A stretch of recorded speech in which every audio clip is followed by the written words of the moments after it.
guide to breach detection. So welcome to session 3 of the day. We've got another one after this, same Zoom, so you can stay on if you're interested in that. These are the last round of these titles, and we work on a protocol of, if the title is exactly the same, the content may be some updates and small improvements, but the content is going to be largely the same. If it's a new, fresh title and you haven't seen that title before, then it will be new content. But irrespective, in May, these will all be new because this is the last round of this particular set. So we'll have some brand new content in a month's time. If this is the first time you've experienced these, then look forward to seeing you. I say look forward to seeing you. I can't see you, but look forward to you attending next month anyway. So the way the webinars work, up to an hour-ish.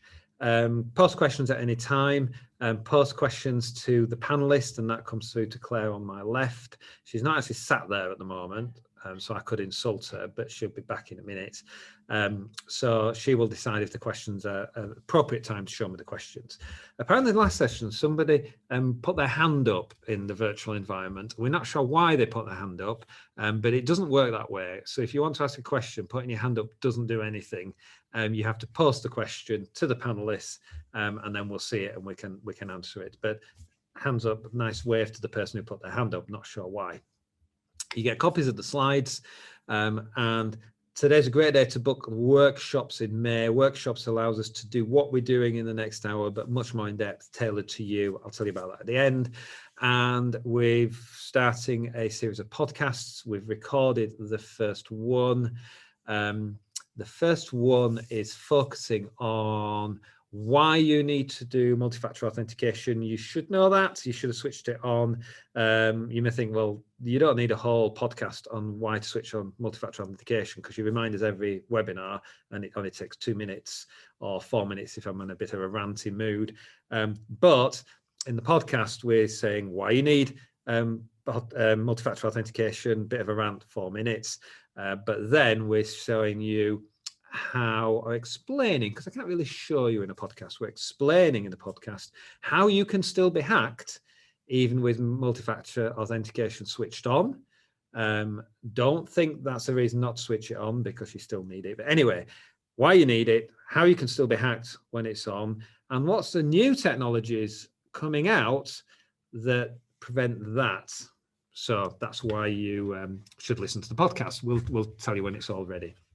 We're doing important things at the moment, like editing the audio and putting some introductory music and stuff like that, and coming up with a title, because we haven't invented a title yet. Well, actually, we've invented loads of titles, but they're all a bit naff. So we've got those important things to do, but the actual content is all recorded. So that's coming your way soon, as is another session after this on securing websites. So I said at the end of the last session, a slight difference in these two coming up. Breach detection, the choice of technologies is not as important. It's about what you do with them.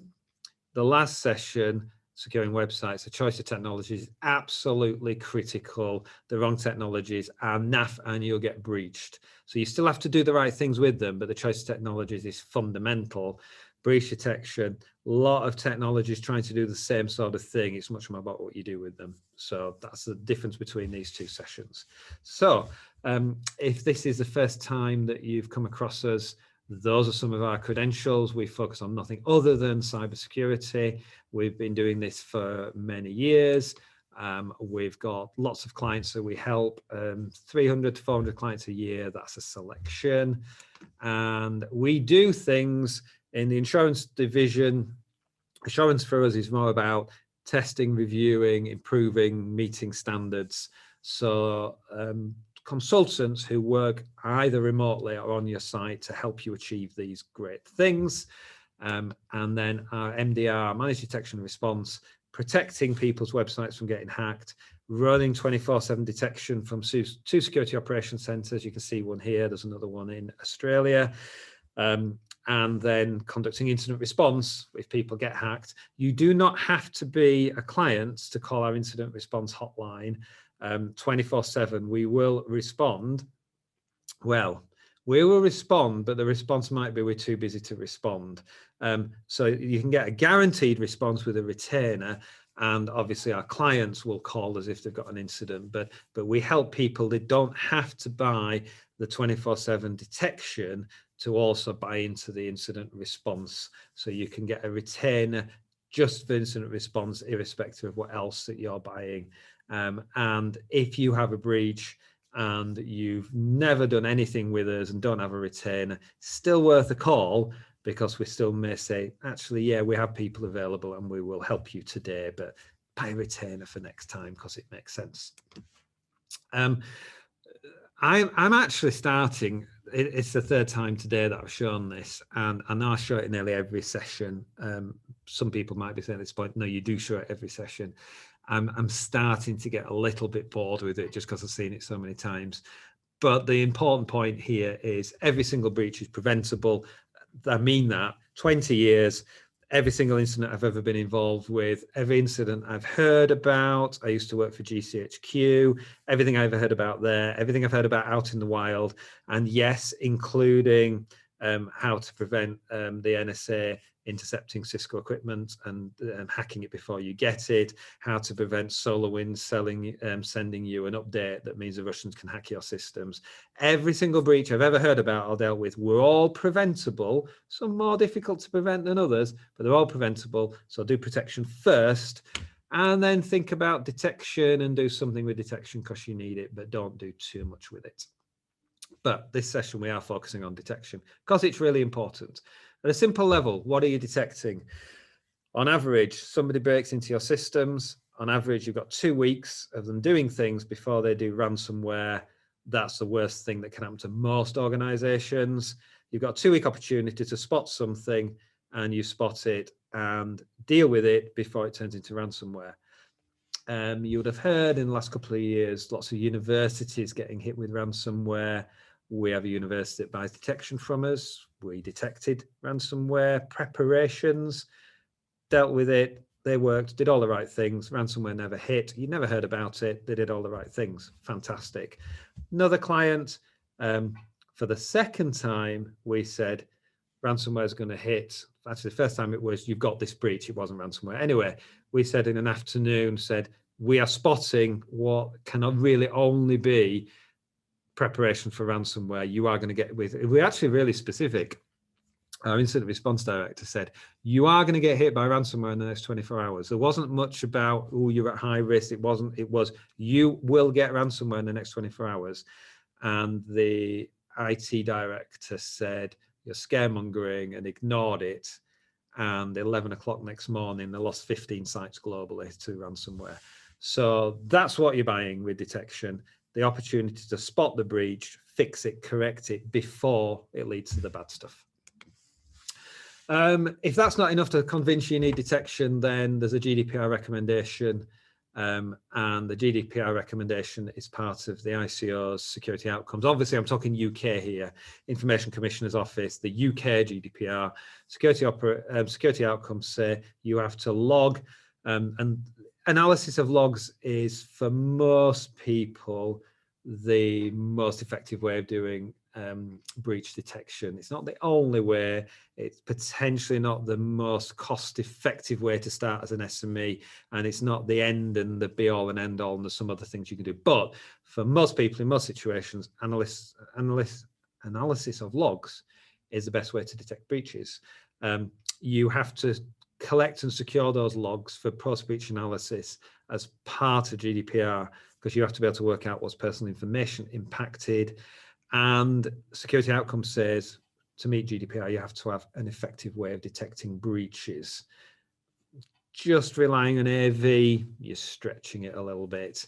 Although an effective monitoring service around your antivirus can be a good starting point for an SME, but I don't want to really revisit the last session. So how confident are you in your current systems? So how good is your current breach detection? You might have something in place, and testing it can be rather tricky. So the first thing you can do is say, has it detected breaches before they become damaging data loss and ransomware? But that may not have happened to you yet. So the other one is, does it detect penetration testing? And the issue there is that a penetration tester is quite noisy. And for quite a few years, we wouldn't tell clients that they'd had a penetration test because we thought they'd know. If you've got a penetration test, you think they know. But clients actually got confused and thought a penetration tester is just doing what a hacker does. And if you don't tell us that we've got a penetration test, then you're not detecting the hackers, which isn't the case at all. It's the fact that a penetration tester is so noisy, there's no other explanation for it. And hackers do not behave like that. Hackers are very quiet and slow and careful to avoid detection. Penetration testers are doing loads of activity because you expect a big report.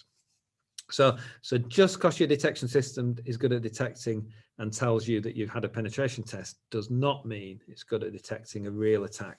So really, to test it, you need to do what's called red team testing, where you do things slower, more quietly, and trying to evade detection over a longer period of time.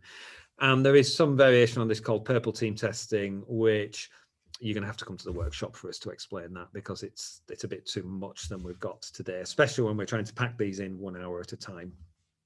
So we're doing a bit of a shorter session today because I'm going on holiday and I haven't got time to do the normal hour and a half. So apologies for that.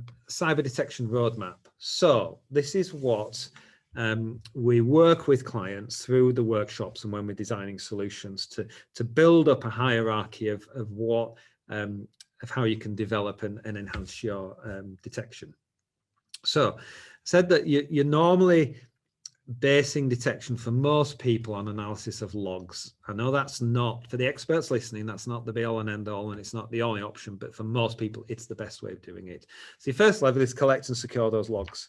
At this stage, you're not detecting anything, but it's really worthwhile, because if a breach happens, or you spot something that you think may be a breach, or you actually have a real confirmed breach, the availability of reasonably comprehensive logs across a wide range of systems is the difference between a really quick response and a difficult, slow response.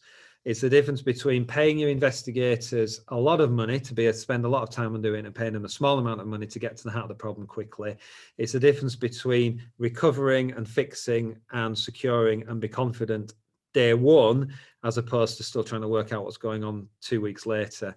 It's a difference between everything. The availability of logs is the massive difference for an incident response. If you talk to a responder, trying to work out what's happened to your systems is a little bit like doing a jigsaw puzzle with 5% of the pieces, and the client expects you to show them the full picture and keeps asking about the full picture, and they've only given you 5% of the pieces to work on. It's really difficult, if nigh on impossible.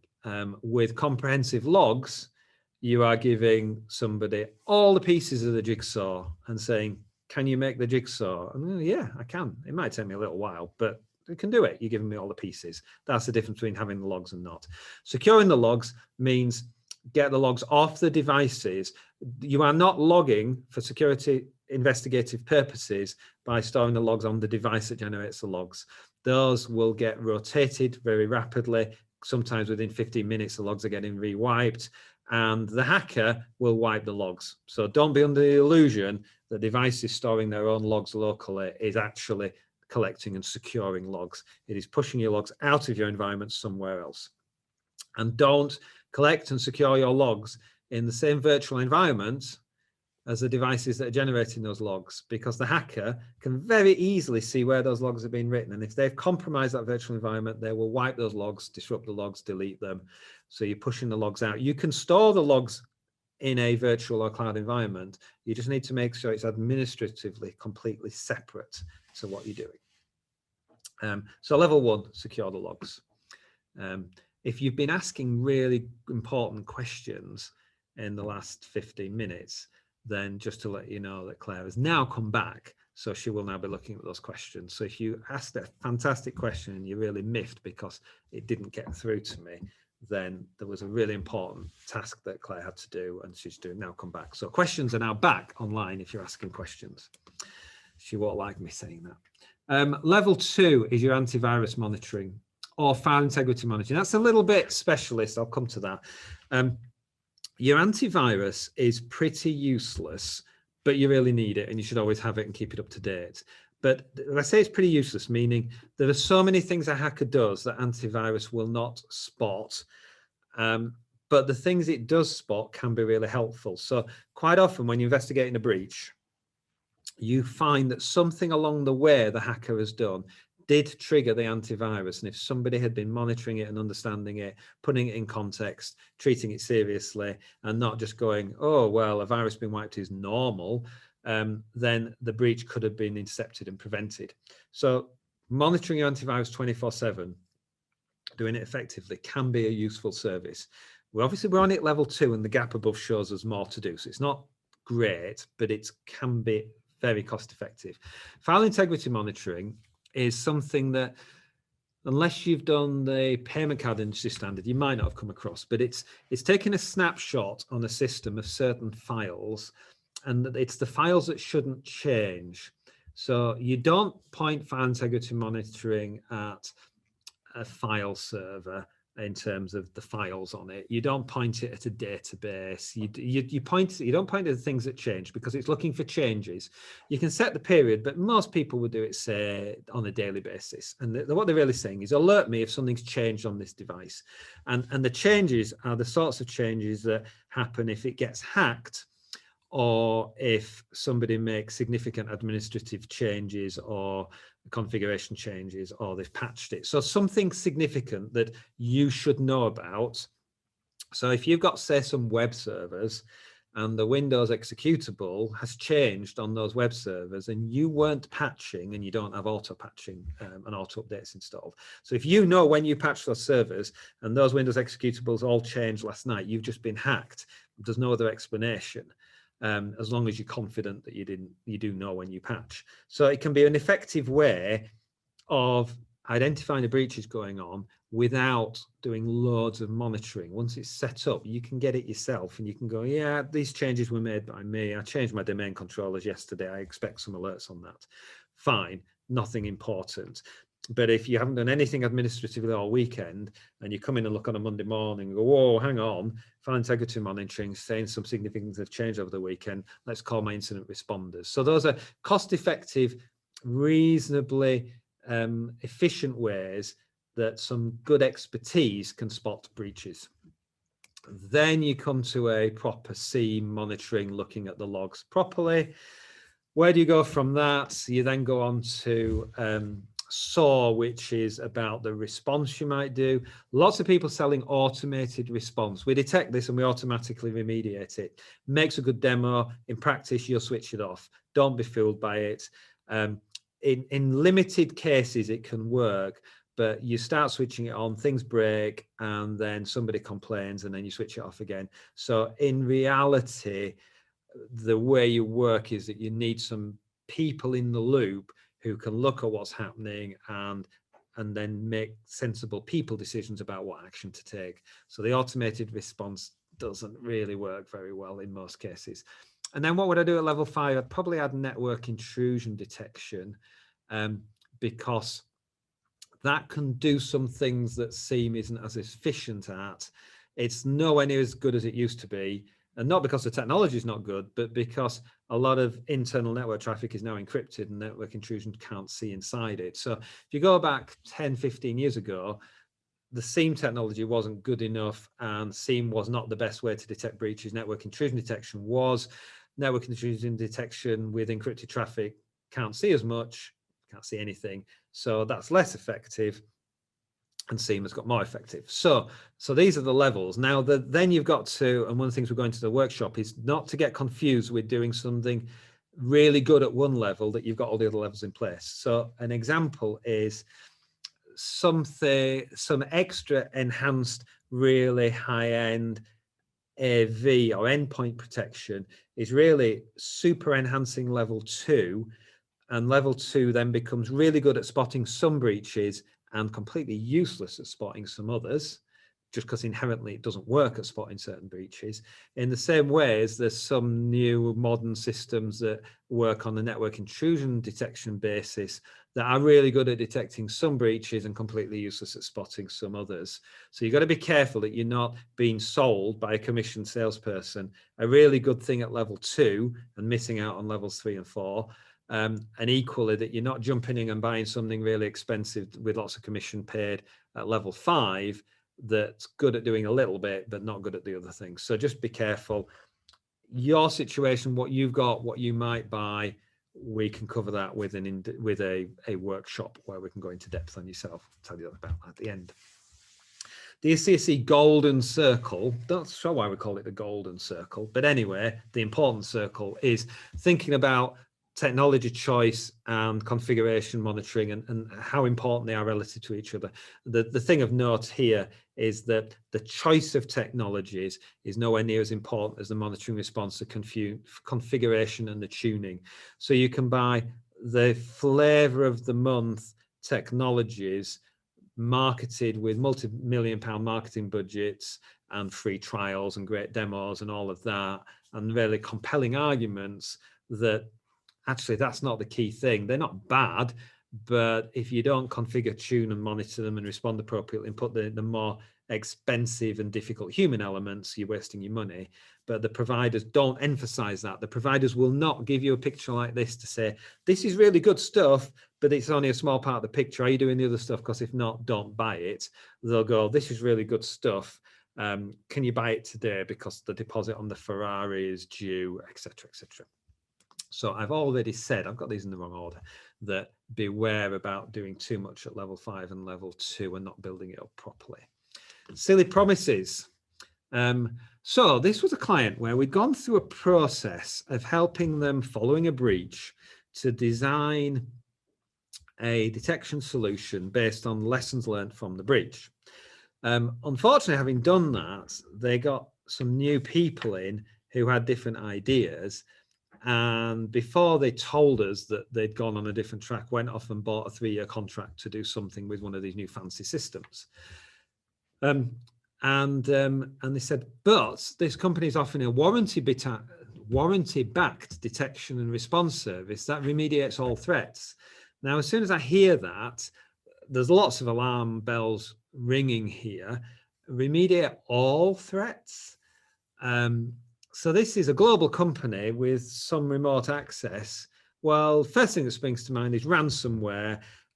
Everything's shut down and I've switched off the internet. Good luck in remediating that threat with your agent that you've got on some of my computers, because that computer is now encrypted. You cannot connect to it. And even if you could connect to that agent, which you can't because the ransomware stopped it, the server's now switched off and the internet connection is blocked. So how are you going to remediate all threats?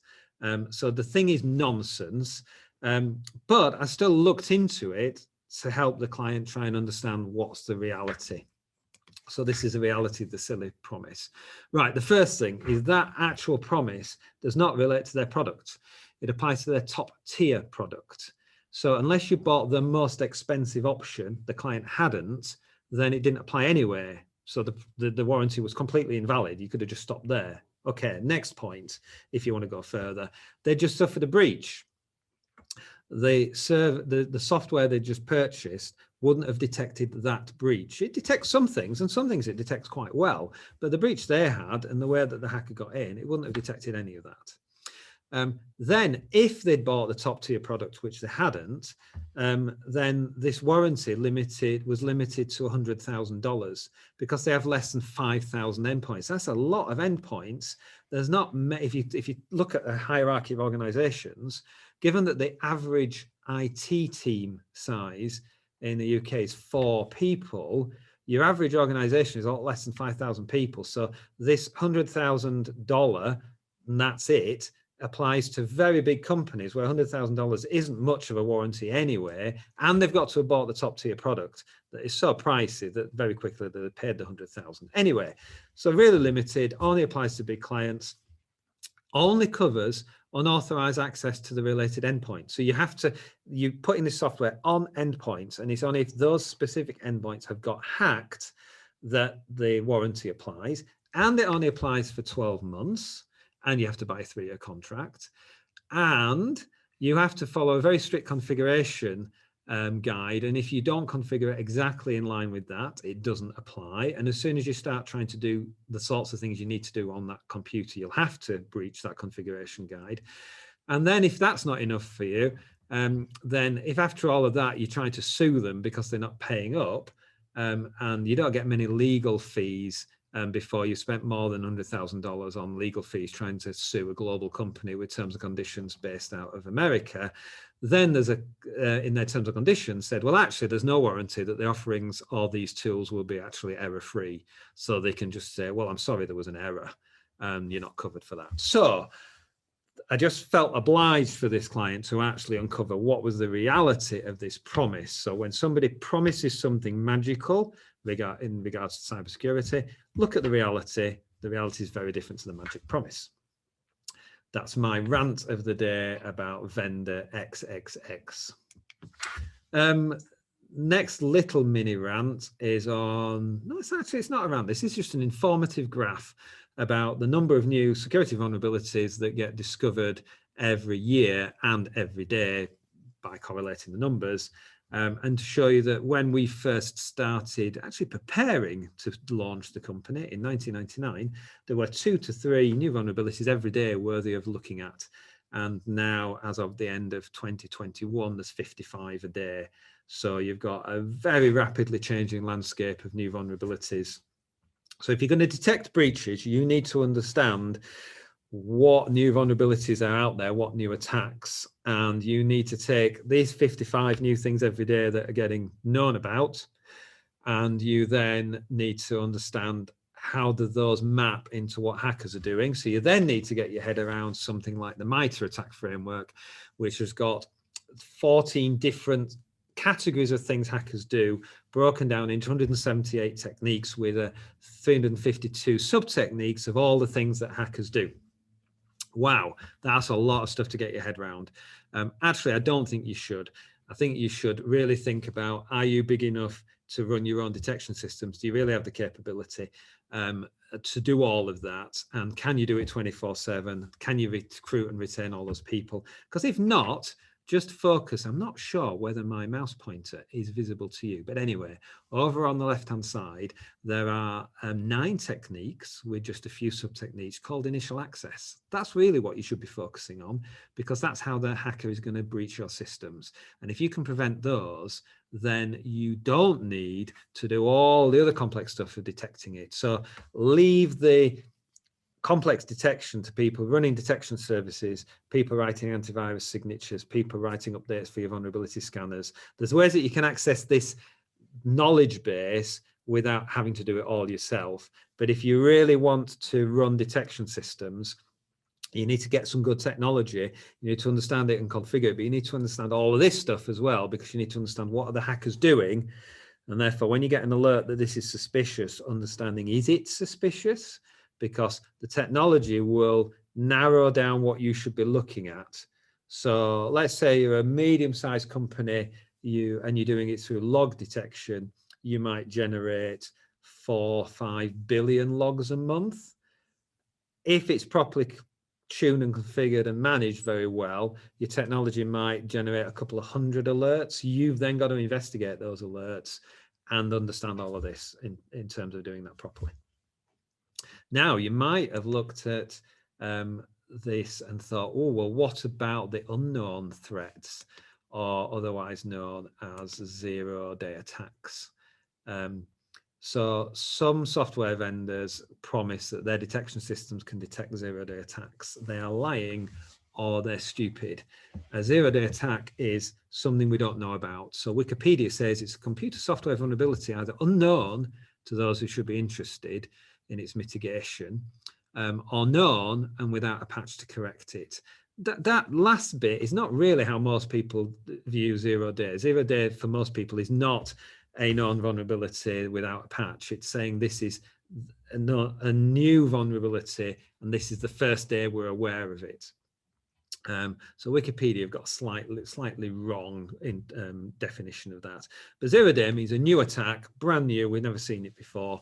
In their defense, Wikipedia does say since zero-day attacks are generally unknown, actually they're not, they are unknown to the public, it is often difficult to defend against them. That is a true statement. Somebody who promises that their solution can already defend you against what is currently unknown, that is stupid. What you could say is, we have a web application firewall that has been developed and tuned and improved and adapted and new technologies added and since 2001, and has got a really good track record of blocking zero-day attacks because it's so well managed that when something new comes along, surprise, surprise, it's already blocking it, even though it didn't know it was coming. And it's got a good history of doing that. And we can go into specifics of different new attacks and how the way it was managed meant that it blocked them automatically. That's a more in-depth discussion. And we could say that. We could say that about technologies we use, say, for protecting websites next session. But making a promise that just as a general promise, we protect you against zero-day attacks is wrong. So anyone who says that, don't buy from them. We jump around a little bit on some of these slides. But anyway, questions for your IT team. Ask them, where is our greatest vulnerability? That's a really good probing question, much better than just, are we secure or not? Ask them what's their assessment of where your greatest weakness is around your IT systems. And then ask them what detection you have in place in addition to antivirus. So antivirus, it's important, but not the great at detecting breaches, can only useful in detecting a small subset. So what do you have in addition to that? That's a better question. Then critical vendors, ask them what security certifications they have related to your service. Ask them what specific specifications security related to your service, and then ask them what's the cybersecurity elements that they either don't provide or you didn't purchase. And that's going to get you closer to understanding their detection capability. And the other thing that's worth mentioning, although we're talking about detection, and I should probably have said it in the incident response session in the last one, but you need to understand for certain third parties what provision they have for incident response. So the example I've got here is client where we're involved in recovering from a major breach, lots of problems. I think, yes, it had got to ransomware. So major impact, and very quickly we have to identify the route in, because there's no point fixing ransomware and recovering systems if the hackers are just there to redeploy it. And so you have to find the route in, which we've done really quickly. We conducted an external scan which showed there'd been a problem on their firewall and showed the route in. And it was such an obvious open front door that you could reasonably say that is the cause of the breach. You can't guarantee it, but you can pretty much say if that front door is wide open, that's the easiest route in. So the chances are the hackers have come in through that route. So we need to fix it. And it's relatively simple to stop that route in. Recovering the systems is more complicated. But getting in through that open front door, we need to close the door. Now, in their case, their firewalls are managed by an external, very large managed service provider. So we need to get on the phone to them to get that front door closed. And the response that came back was, yes, we can do that change. That'll be done in the next 3 days. That was what they bought. That was their service. That was their SLA, was 3 days for firewall changes. And that provider had no mechanism for doing things any quicker. And even though they could reasonably have said, well, you don't pay for anything more, we can do an emergency change, but here's the bill, that might be painful, but would be reasonable. They did not have that as an option. So our only option, because in a major breach we'll turn up with a van full of equipment, is to actually install a new firewall in front of that firewall to fix it temporarily until that firewall can be fixed. So you can get around it, but the important point there is you may have some reliance on key third parties when it comes to a breach. and are they providing something with an escalation level where they can respond how you'd expect in a breach? Can they supply people on site? Can they do things 24/7? Have they got security experts on their side that can fill in the gaps that you need from their service? So third parties really can be very critical in an incident. People versus technology. You do need both, and if you remember that golden circle, the technology was a smaller part of it. So it's the expertise that is really quite key, but that technology is crucial for processing the big data. So remember I said a medium-sized company might generate 4 or 5 billion logs in a month. You cannot make sense of those and correlate things and detect breaches trying to look at that data. You have to have some technology that can correlate and apply some level of potentially machine learning and artificial intelligence, but some of it can be pretty basic intelligence, but provide some technology to filter and get those billions of logs down to a subset of things to investigate. But you have to have people to understand the output and bring context. If a provider promises that their technology is so clever that you don't need the people, they're lying as much as the people who promise zero-day protection. Will AI replace the need for these people? Yes, but it's not going to happen until 2035. That's my prediction of when artificial intelligence will be good enough to replace the need to have people sat in security operations centers. Interestingly, your definition of when it will replace the people could be quite subtle. So for example, you will probably be aware that you can have computers playing chess, and the best computers can now beat the best people chess players. So artificial intelligence has replaced people playing chess on that, based on that level. Interestingly, this year, there has been the first case where in a computer software coding competition, some artificial intelligence has scored higher than the average programmer. So you could say that at that point, artificial intelligence has replaced people because the artificial intelligence has managed to perform above the level of an average programmer. And you could even argue that average programmers don't attend programming competitions. So you could say only the top 10% of programmers would ever get an idea to go and actually compete in a coding competition. So maybe the AI has now replaced 90% of coders, but that doesn't mean that artificial intelligence is available and workable and can be applied and is cost effective enough to start replacing programmers. If it was, we wouldn't all be paying so much for our programmers these days. So I think we have to be careful what we mean by AI will replace. I think what you will have is AI. It's not really that we're employing all these analysts until 2035 and then they've all got to get a different job because AI suddenly kicks in. I think what you will find is the artificial intelligence gets more intelligent, the technology gets cleverer, it does more and more of the process, and by 2035 there will be various elements of cybersecurity detection and remediation that can be done without people. So it's not a clear cutoff, but it makes a dramatic statement that you can predict the year when. If you don't believe me, National Cybersecurity Centre, their last evaluation of artificial intelligence said it really doesn't work without people looking at the results, and we are decades away from it being able to do that. So we are sort of on the same page with that. So what we can do in a reasonably short session is me ranting on about some things, pointing in the right direction. To go into more depth, we move to a workshop scenario. So let me tell you about this when it comes to detection. So you can book today on our virtual workshops in May. And this is where, let's think detection. We look at what, for the people attending, and we keep the numbers quite small. So even though we're doing it virtually, we take the numbers similar to what we would have if we had people in the room. 10. Claire's just said 10. I presume that means 10 attendees? 10 organisations. 10 organisations. So maximum of 10 organisations.